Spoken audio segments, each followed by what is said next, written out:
मैं विष्णुकांत मिश्रा अपने YouTube channel समर्पण क्लास में आपका पुनः स्वागत करता हूं। तो हमारा चैप्टर चल रहा था नंबर सिस्टम, संख्या पद्धति। उसी सिस्टम श्रृंखला को आगे बढ़ाते हुए कुछ क्वेश्चन दिए हुए हैं, उन्हें हम हल करते हैं। 6453 में 6 के स्थानीय मान तथा अंकित मान का अंतर क्या होगा। तो हमें 6 का स्थानीय मान बताना है और 6 का जो अंकित मान है उसका अंतर बताना है। तो हम हल करेंगे। तो देखिए 6 का स्थानीय मान क्या होगा। पहले हम 6 का स्थानीय मान निकालते हैं। 6 का स्थानीय मान होगा 600। ये हमारा 6 का स्थानीय मान हो गया। अब अंकित मान, तो अंकित मान हमारा 6 ही रहेगा। तो 6 है अंकित मान, तो इसका अंतर निकालना है माइनस। तो यहाँ इधर दाहिनी 10, 10 में से 6 गए, 4 बचे, यहाँ 9, यहाँ भी 9, यहाँ 5, यानी कि कितना आंसर आया हमारा 5994। चलिए दूसरा क्वेश्चन दिया है कि 5 की पावर 0 का मान ज्ञात करें। तो दोस्तों किसी की भी वैल्यू, अगर किसी की भी घात 0 है तो उसका मान हमेशा 1 ही आएगा, चाहे कोई भी संख्या हो। किसी की भी वैल्यू 0 है तो उसका मान हमेशा 1 रहता है। तो यहाँ भी 5 की वैल्यू, 5 की पावर 0 है तो इसकी वैल्यू कितनी होगी 1। यही हमारा आंसर। चलिए तीसरा क्वेश्चन देखते हैं। 3, 5, 0, 1 से बनने वाली सबसे बड़ी तथा सबसे छोटी संख्याओं का योगफल ज्ञात करना है। तो हमें क्या बताना है कि जो 3, 5, 1, 0, 1 से बनने वाली सबसे बड़ी संख्या, तो हम सबसे पहले बड़ी संख्या बनाएंगे, हल करेंगे। तो सबसे बड़ी संख्या,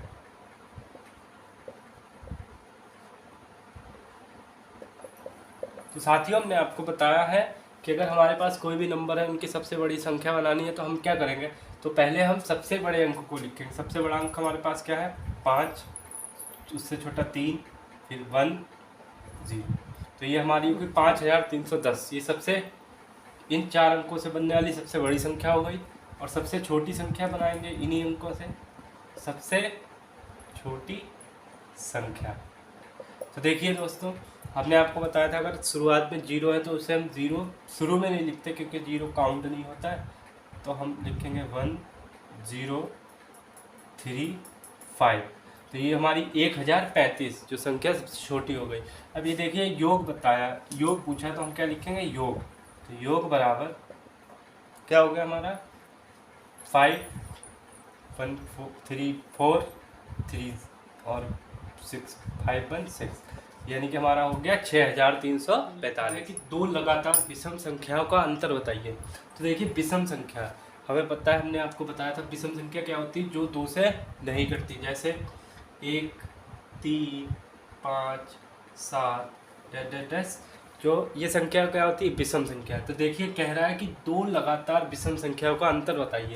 तो देखिए कोई भी संख्या उठा लेंगे हम, जैसे 1, 3 ले लिया, या 3, 5 ले लिया, 5, 7 ले लिया। इन्हीं अगर किसी भी 2 संख्याओं का अंतर निकालेंगे, 2 लगातार विषम संख्याओं का अंतर हमेशा 2 ही आता है। और ये भी अगर कोई सम संख्या है तो उनके भी 2 लगातार सम संख्याओं का अंतर भी कितना आएगा हमारा 2 ही आएगा, क्योंकि सम संख्या क्या होती है 2, 4, 6, 8 इनमें से काहे का अंतर होता है 2 का। तो 4 में से 2 गए तो 2। हमेशा याद रखिए अगर विषम संख्या 2 लगातार है उनका भी अंतर 2 ही आएगा, और सम संख्या जो लगातार है उनकी भी अंतर 2 ही आएगा। तो चलिए बढ़ते हैं अगले क्वेश्चन को। लिखा है 28308 में आए 8 के 2 स्थानीय मानों का अंतर लिखिए। देखिए यहाँ पर 2 8 आए हैं तो इनके दोनों का स्थानीय मान का अंतर हमें बताना है। तो हम संख्या लिखेंगे 28308। तो पहले इसका 8, इसका अंतर निकाल, इसका स्थानीय मान हो जाएगा 8000, क्योंकि हमने बताया था किस पोजीशन पे है तो वही पोजीशन लिख देंगे। 1, 2, 3, 4, तो 3 0 हो गए। अब इनका अंतर पूछा है तो अंतर निकालेंगे। तो अंतर क्या होगा, तो बड़ी संख्या से छोटी संख्या घटा देंगे। तो यहाँ देखिए 10, 10 में से 8 गए, 2 बचे, यहाँ बचा 9, 9, यहाँ भी 9 बचा, यहाँ 7। तो यह बचा हमारा 7992। तो 8000 में से अगर 8 गए तो हमारा 7900 16,540 की अनुवर्ती ज्ञात कीजिए। हमने आपको पिछली वीडियो जो हमारी डिस्क्रिप्शन में दी है उनमें देखिएगा, हमने ये बताया पूर्ववर्ती क्या होती है, अनुवर्ती क्या होती है। जिन साथियों ये हमारी जो साथी पहली वीडियो देख रहे हैं तो डिस्क्रिप्शन में लिंक दी है, पीछे की वीडियो देख लें कि हमारे पूर्ववर्ती अनुवर्ती क्या होता है। तो 16,540 के अनुवर्ती ज्ञात कीजिए। अनुवर्ती का हमने बताया था, अनुवर्ती या उत्तरवर्ती का क्या होता है, अनुवर्ती या उत्तरवर्ती में क्या होता है, एक हम ऐड कर लेते हैं। अनुवर्ती और उत्तरवर्ती एक ही चीज़ होती है, उसमें हमें क्या करना होता है, 1 प्लस करना होता है। और पूर्ववर्ती में क्या होता है, पूर्ववर्ती में एक घटाना होता है। तो देखिए हमारी 16,540 की अनुवर्ती पूछी, यानी कि +1 करना है हमें। तो ये हमारा हो गया 16,541, यही हमारा आंसर। ये हमारी 16,540 की पूर्ववर्ती हो गई, वो सॉरी अनुवर्ती हो गई। अब देखिए नेक्स्ट क्वेश्चन है 10, 23 में शून्य का स्थानीय मान निकालिए। तो दोस्तों किसी भी संख्या में चाहे कितनी भी बड़ी हो, अगर शून्य का स्थानीय मान निकालना है तो स्थानीय मान शून्य का हमेशा शून्य ही होता है। कहीं पर भी स्थित हो शून्य हमेशा शून्य ही होता है। अब देखिए 90,099 को अंकों में लिखना है। क्या करना है, 90,099 को अंकों में लिखना है। तो कैसे लिखेंगे, देखिए 90,099, कुछ बच्चे गलत भी कर देते हैं। तो 99, तो देखिए 99, अब 90,000 बोला है तो क्या हो गया, 90,099। अब गिन काउंट करिए, इकाई, दहाई, सैकड़ा, हजार, 10,000। तो ये हो गया 90,099, ये हमारा आंसर। कुछ बच्चे गलत कर देते हैं तो ध्यान से पढ़ें। 90 हो गया। अब हजार में कितने जीरो लगते हैं, 3, 1, 2, 3 जीरो हो गए। अब यहाँ पे 99, तो 2 जीरो की जगह हमने क्या कर लिया, 99। तो 90,099। इस 7,05,102 को अंकों में लिखिए। कुछ बच्चे कन्फ्यूजन हो जाते हैं कि 7 लाख वो अलग लिखते हैं, 7,05,100 अलग लिखते हैं, फिर 2 अलग लिखते हैं। तो देखिए 5 क्या है, 7,05,102। तो 7 लाख में कितने जीरो लगते हैं, तो 7 लिखेंगे, पहले हम 7 लाख लिखेंगे अंकों में। देखिए ये हमारा हो गया 7 लाख, इकाई, दहाई, सैकड़ा, हजार, 10,000, लाख। ये हमारा 7 लाख हो गया। अब बोल रहा है 502, तो 502 को हम कैसे लिखते हैं, 502, इस तरह से हो गए। फिर भी अगर हमें कन्फ्यूजन हो रही 502 लिखने, तो हम पहले क्या लिखेंगे, 500 और फिर 2। अब इन्हें ऐड कर देंगे तो क्या हो जाएगा, 0,5,0,0,7। अब इन्हें देखिए काउंट करिए, इकाई, दहाई, सैकड़ा, हजार, 10,000, लाख। तो देखिए 7,05,102 सबसे बढ़िया तरीका है ऐसे लिखने की। कुछ बच्चे कन्फ्यूजन हो जाते हैं 7,05,102, तो कन्फ्यूजन में गलत सरल लिख देते हैं। सबसे बढ़िया, हमें जो भी अंक दिया है, मान लीजिए 7 लाख दिया तो हमने 7 लाख अंकों में लिख दिए। फिर 500 दिए, हमें बस उनका स्थान पता होना चाहिए कि कौन सा अंक किस स्थान पर आता है। जैसे 500 दिया है तो 100 कहाँ आता है, सैकड़े पर, इकाई, दहाई, सैकड़ा, तीसरे अंक पे आता है 500। अब यहाँ पे 2 दिया है तो 7,05,102, ये हमारा करेक्ट आंसर हो गया।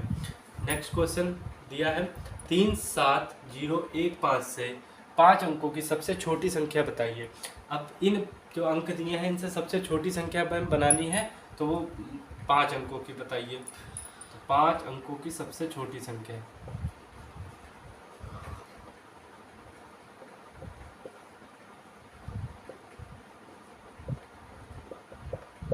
देखिए, तो सबसे छोटा अंक कौन सा है हमारा, 0।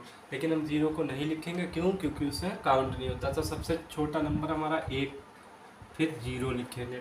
उसके बाद 7, 5, 3।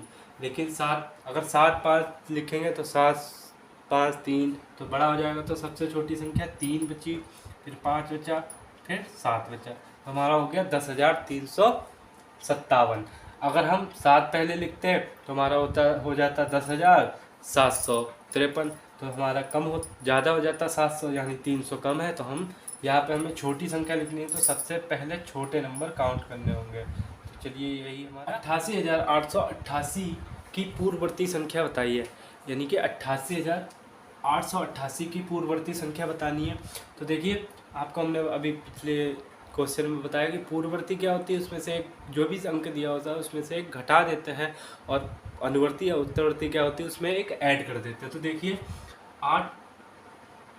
8 8 8 88,888 में की पूर्ववर्ती बतानी, यानी कि एक माइनस करना है। हम माइनस कर देंगे एक, तो हमारा क्या बचेगा 7 8 8 8 8, यानी कि 88,887। यही हमारी पूर्ववर्ती हो गई 88,888 की। नेक्स्ट क्वेश्चन है एक, यहाँ पे 1 की पावर 0 का मान क्या होगा। अभी हमने आपको बताया है कि किसी की भी पावर 0 होती है उसका मान हमेशा एक ही होता है। 1 की पावर 0 का मान भी क्या होगा 1। यही हमारा क्वेश्चन है। तो देखिए नेक्स्ट क्वेश्चन है 2 अंकों की सबसे बड़ी अभाज्य संख्या क्या होगी। तो 2 अंकों की अभाज्य संख्या, तो हमने आपको बताया था कि अभाज्य संख्या और भाज्य संख्या क्या होती है। भाज्य वो होती हैं जो 2 से कट जाती है, अभाज्य क्या होती है जो किसी भी अंक से नहीं कटती है, तो वो अभाज्य कहलाती हैं। तो 2 अंकों की सबसे बड़ी संख्या अभाज्य क्या होगी। तो देखिए सबसे बड़ी संख्या क्या होगी अभाज्य 97। 97 संख्या ऐसी हो जो किसी से नहीं कटती। अब हम आप कहेंगे 99, तो 99 ऐसी संख्या है जो 3 से कट जाती है, 3 से भी कट जाएगी, 9 से भी कट जाएगी, 11 से भी कट जाएगी। तो ये अभाज्य संख्या नहीं हो सकती। अभाज्य संख्या वह होती है जो किसी से भी नहीं कटती। अच्छा, सबसे छोटी अभाज्य संख्या कौन सी होती है। ठीक, ये हमारी 2 अंकों की सबसे बड़ी संख्या हो गई। अब यही हमसे कोई क्वेश्चन पूछ ले कि 2 अंकों की सबसे छोटी अभाज्य संख्या कौन सी होती है। तो देखिए सबसे छोटी अभाज्य संख्या होती है 2 अंकों की 11। ये 11 किसी से नहीं कटती, केवल स्वयं से कटती है या 1 से कटती है। तो ये हमारी सबसे छोटी अभाज्य संख्या हो गई। अच्छा, सबसे छोटी अभाज्य संख्या पूछे तो क्या हो जाएगी हमारी 2। तो जो संख्या ऐसी होती है जो या तो अपने आप से कटेगी या 1 से कटेगी। इससे छोटी संख्या अभाज्य संख्या 40,062 को 10 की घातों के रूप में विस्तारित कीजिए। अब 10 की घातों के रूप में कैसे विस्तारित करेंगे। आपने पढ़ा होगा पिछली कक्षाओं में कि विस्तार रूप क्या होता है। जो भी हमें इनका स्थानीय मान लिखना होता है विस्तार रूप से, जैसे 43,062 को, तो हम इनका विस्तार रूप लिखेंगे। पहले विस्तार क्या होता है,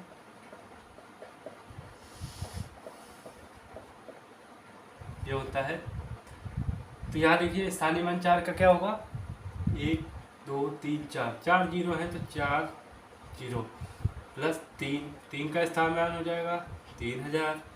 फिर यहाँ 0 का स्थानीय मान 0 ही रहेगा, 6 का स्थानीय मान 60 हो जाएगा और 2 का इकाई अंक 1 ही रहेगा। तो देखिए यहाँ पर हमने क्या कर रहा, इनका स्थानीय मान लिख लिया, तो ये हमारा क्या होगा 43,062 का विस्तार रूप हो गया। इनके हम स्थानीय मान को जोड़ के लिखेंगे तो ये क्या हो गया विस्तार रूप। अब यहाँ पे बोल रहा है कि 10 की घातों में लिखिए, तो 10 की घातों में कैसे देखिए 4 गुणा 10। 10 क्यों, क्योंकि अगर 0 की गिनती करेंगे तो वो 10 में करते हैं, क्योंकि अगर 4 की 10 से गुणा करेंगे तो 40 आएगा।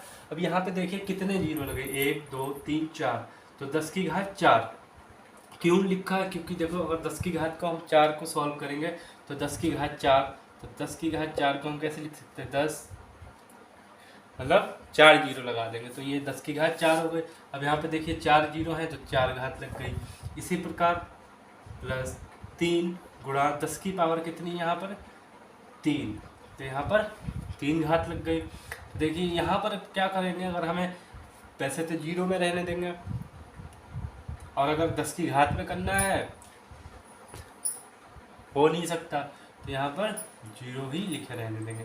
अब यहाँ पे 6, तो यहाँ पे गुणा हो जाएगी। अब प्लस 2 यहाँ पर क्या करेंगे, अगर हमें 10 की घात में करना है तो यहाँ पर 10 की घात 0 हो जाएगी। हमने आपको बताया है कि यहाँ पर 1 लिख लीजिए, यहाँ पर 0, क्योंकि हमने बताया है कि किसी की भी घात 0 होगी तो उसका मान हमेशा 1 रहेगा, तो 2 की 1 से गुणा करोगे तो 2 ही आएगा।